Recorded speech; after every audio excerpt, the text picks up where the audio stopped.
Yates has raced here before, but not in this car, not in this championship.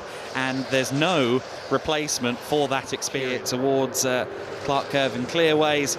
And Tom Fleming having a brilliant race. The quickest drivers know that pushing 10 out of 10 all the time doesn't really get you that far by the end of the race. No, it really doesn't. So just managing that pace, I think, to, absolutely so. And Gilbert Yates is just doing everything he needs to do in the position that he is in, half a second quicker. These kind of results from Rees as the season goes on. I've been had a chance to talk to him this morning. On the exit, we've got 30 seconds remaining, so we will get another lap out of this one. We saw Gilbert Yates flashing the lights. In other sports where you just take a look at what someone else has been doing, he's getting to follow in the wheel tracks of last year's Ferrari Challenge world champion.